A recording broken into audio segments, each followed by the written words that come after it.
Hi guys, this is Martin, aka MartinTheVlogger, and today we're gonna talk about how to strip down or how to remove all of the parts from the front of your BRP CanAm Spyder F3. There are several good reasons why I'm doing it. First, because many of you has asked me to do such a video, and because I love you, I will do it. Second thing, it's not more important than the first one, but it's important.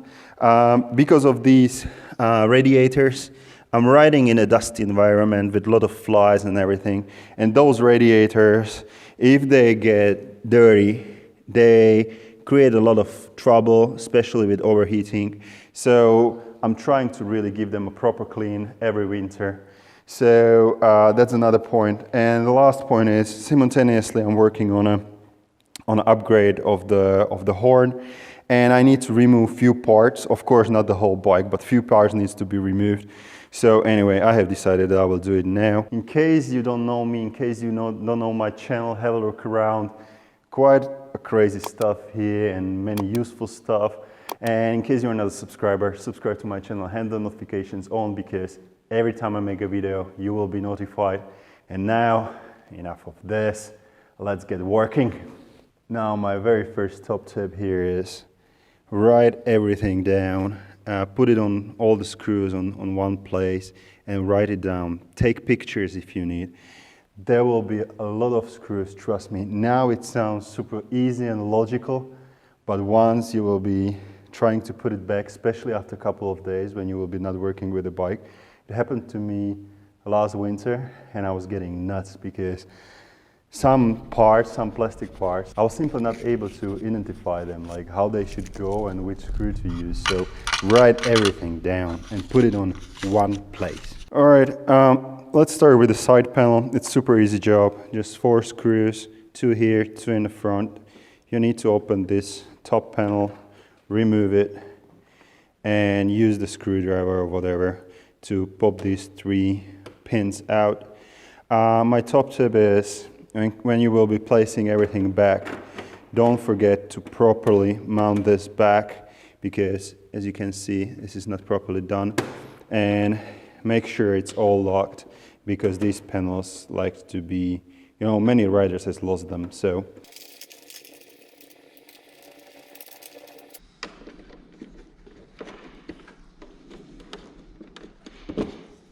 now it is a very easy job. One thing to remember, here are some pins that so the panel can stick to the side of the bike.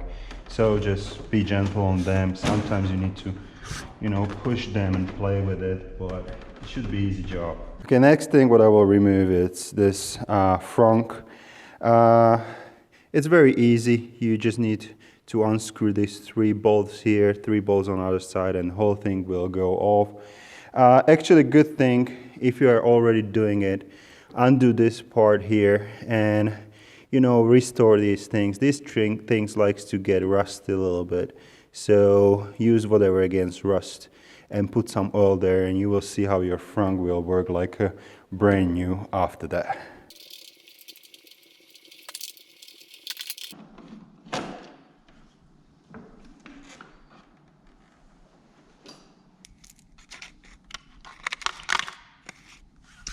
Of course, hopefully you have realized that I don't have the inner part of the frunk. Removing it, it's super easy. Just 4 pins here using the screwdriver, same as with the side panel. And the last part, this thing. This is actually, for me, the most trickiest part because of the pin right over here. Yeah, so just be gentle. They like to, be breaking. Actually, I have lost it on this side, kind of, and I will need to fix it this year. Next thing, what we will remove is the front grille, and I think there are only like 4 screws, so let's do it. The next thing, we'll remove this front, and what I have done is I have just unplugged the signature light, and what I have found out right now, there are 2 screws here and 2 screws here. So, and if I will find more, I will let you know.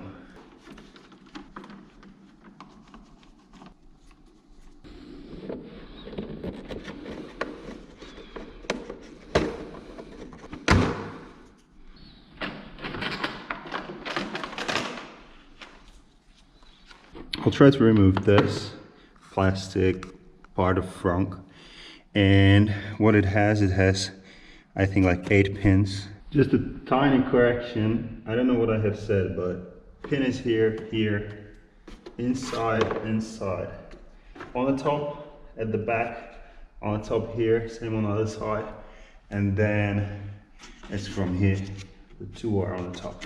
Okay, even though I have removed everything, it's still hooked there, so we will need to continue to strip. We will continue with the side radiator protectors and this front top plastic cover. Okay, this top panel, super easy. Again, pin, and bolt, that's all.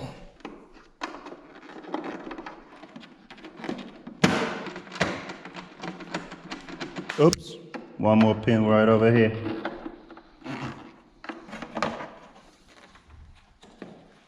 This radiator cover, it has one pin over here, another one here, another one from the side, and the last one is actually down here, and it goes under this mud flap. So what you can do, well, I'm playing with the Volo, so I need to remove this mud flap anyway.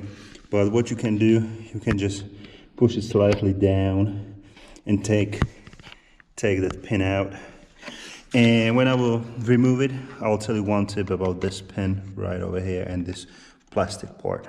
Right now, when everything is loose and ready to go off, my tip here, and based on my experience from last year, don't separate this part. Leave it with this grill protector. Put back the pin and let it like sit like this. Because if you play with this part, if you will separate it and if you don't take pictures, you will get crazy. I was searching on Instagram and Facebook and forums how to put it back and where I should put it. Trust me. Long story short, leave it there, secure it with the pin, and then you will be good to go when you will be putting the bike back together. Now, this is how the radiator basically looks from outside. It's not really bad, it's just, you can see it's damaged. I don't know for how long it will be able to stay with me, but from inside, it's just absolutely terrible, and I will show it to you in a minute. Now, because we would like to get rid of this, basically frunk, and I need to remove this top plastic part. And how it should be done, the job should be quite easy. One screw, second one, and a third one right over here. And I will just put it or pull it out a little bit, pull it up, and try to remove the inside part. So let's see. Oh, of course, the same screws on the other side.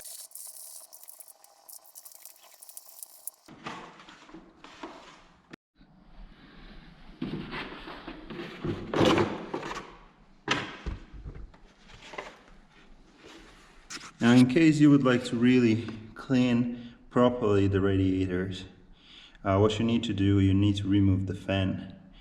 And without removing this front part, last year it was so painful to do it, and actually I wasn't able to do it really super properly. And the navigation around those screws, because there are 4 screws, 1, 2, 3, 4, it was super difficult. This way it's just joy to do. So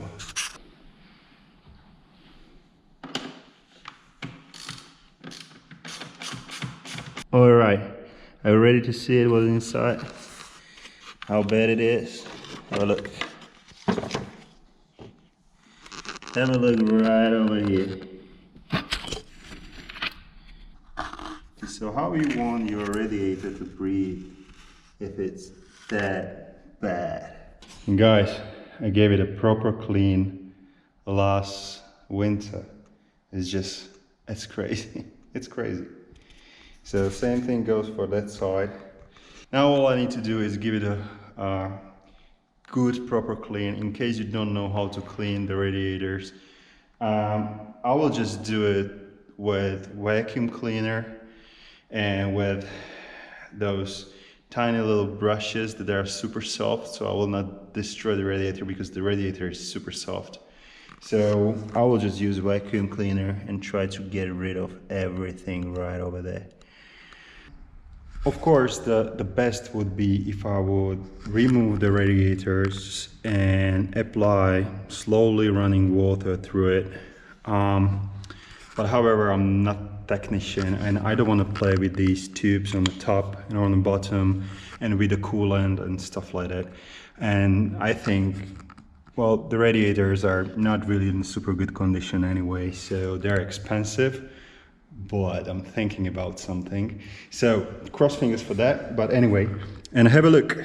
This is, I wasn't using the bag in the vacuum cleaner, and this is actually from one radiator only. That's crazy. Guys, thank you very much for watching. In case you would like to find out a little bit more, have a look around my channel, subscribe to it, have the notifications on, you know it. Go to the MartinTheVlogger.com. There is also a forum. You can ask me any question right over there. Or go to the MartinTheVlogger.com/shop, because Martin the Vlogger has his own shop for cool parts for CanAm, Spyder and Ryker riders. Now, remember, clean your radiators and always have fun.